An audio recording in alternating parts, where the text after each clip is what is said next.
Shalom, Bapak Ibu, saudara-saudara, salam sejahtera bagi kita semua.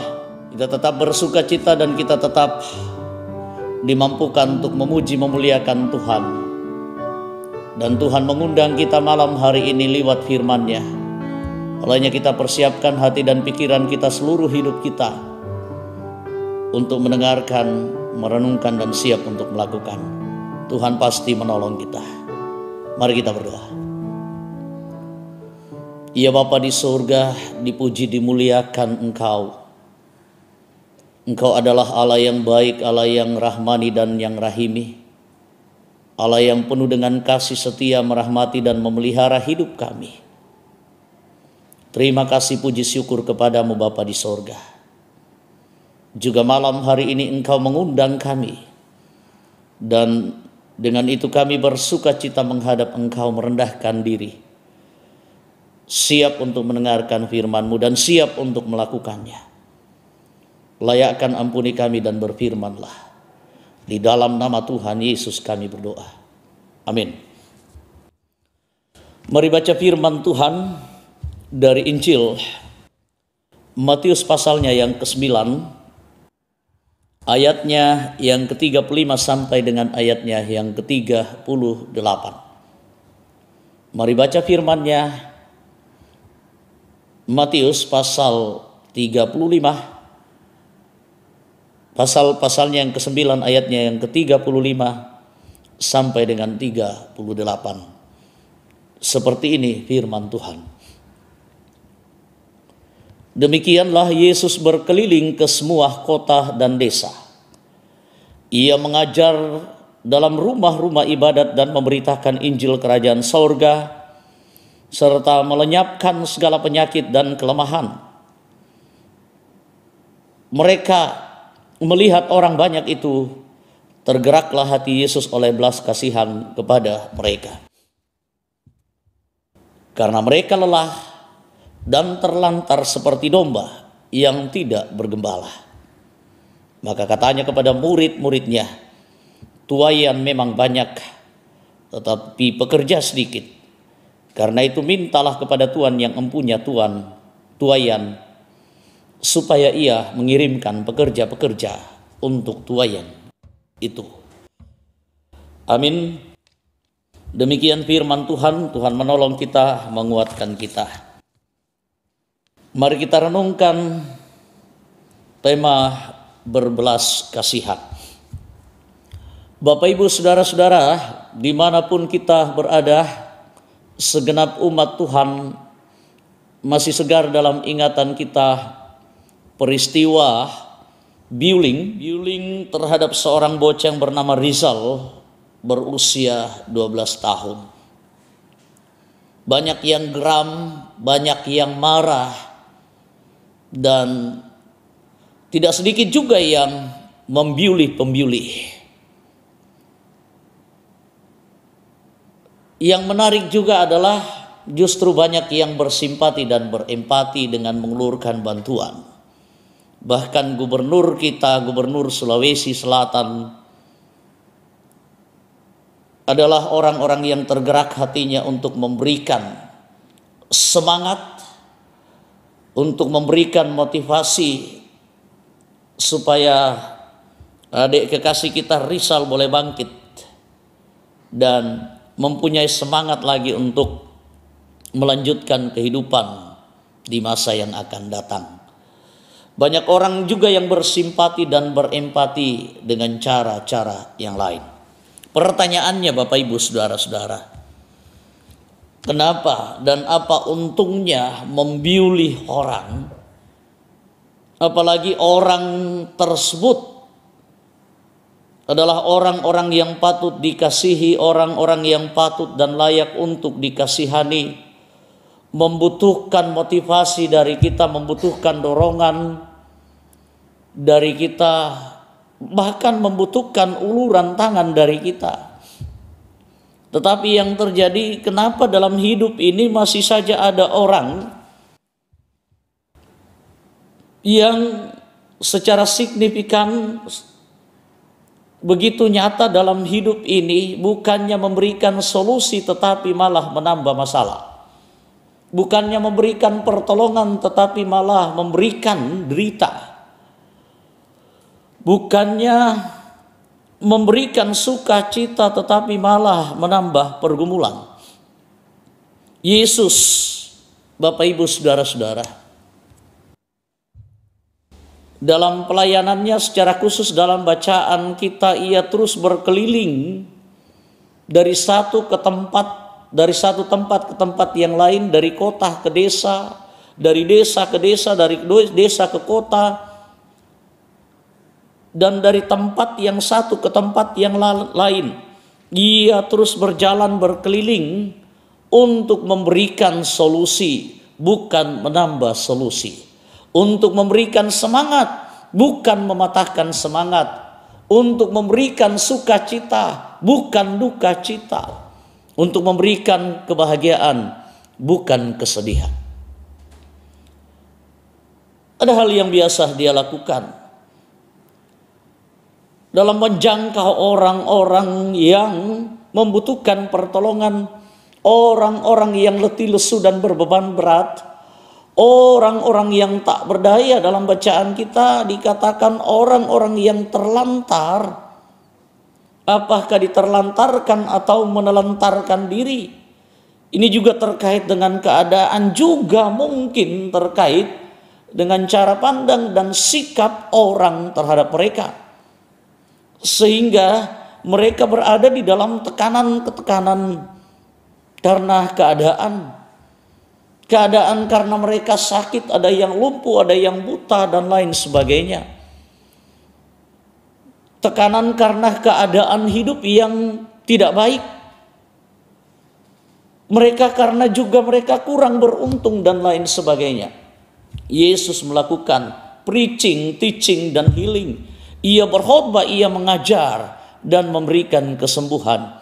Ia memberikan sukacita lewat pengajarannya. Ia memberikan sukacita lewat khotbahnya.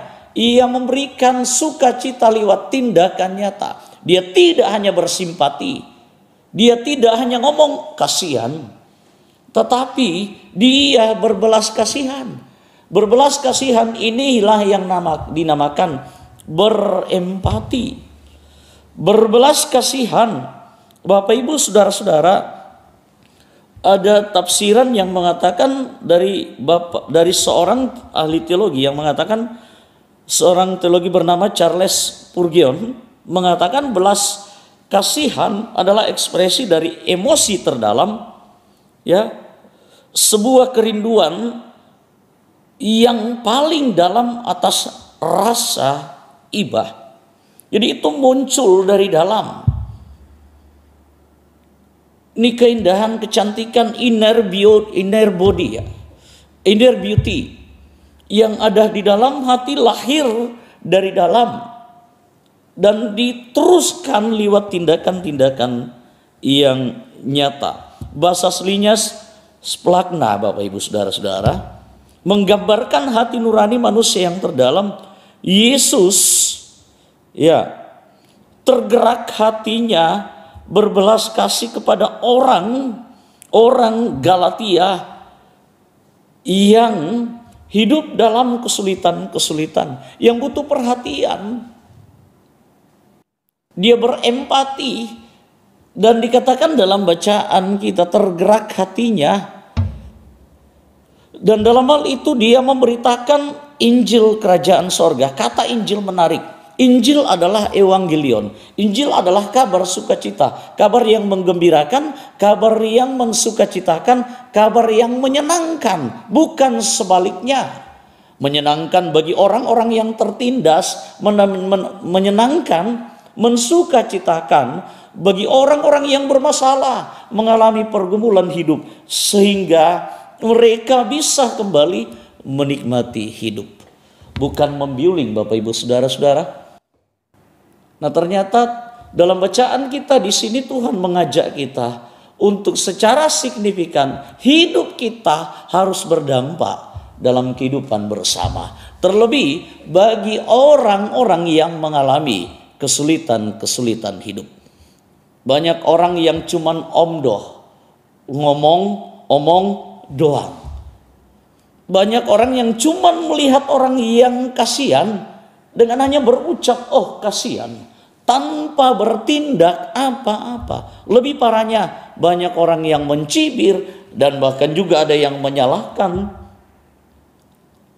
Bapak Ibu saudara-saudara, lebih baik bertindak walaupun itu hanya secuil. Lebih baik bertindak menyatakan dampak kehadiran kita untuk menyatakan sukacita supaya orang lain bisa menikmati hidupnya dengan baik. Tuhan memberikan teladan lewat berbelas kasih. Nyatakan itu.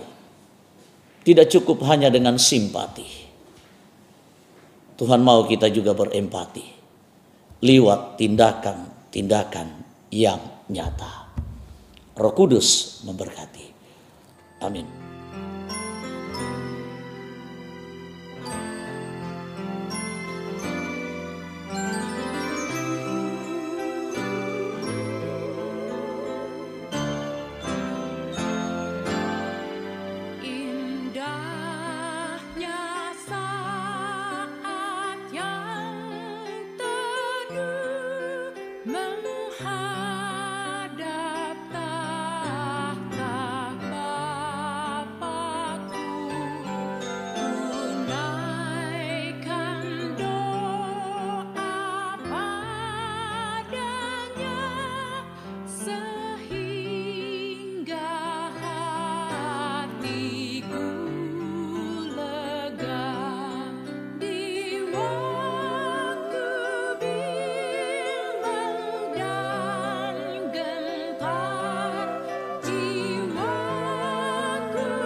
Mari kita berdoa. Puji syukur kepadamu Tuhan, kasih-Mu kepada kami sampai selama-lamanya. Dan kasih-Mu itu Engkau nyatakan sebagai belas kasihan-Mu kepada kami. Bukan karena kelayakan kami. Kami sungguh beruntung dan bersukacita. Terima kasih Bapa di surga. Mampukan kami menyatakan kasih itu seperti Engkau mengasihi kami dalam hidup kami. Menyatakan dampak dalam hidup kami yang membawa kebahagiaan sukacita dalam kehidupan bersama. Terutama bagi orang-orang yang hidup dalam kesulitan, hidup dalam pergumulan dan lain sebagainya. Hidup kami kiranya berdampak menyatakan kedamaian, ketenangan, kebahagiaan bagi orang lain.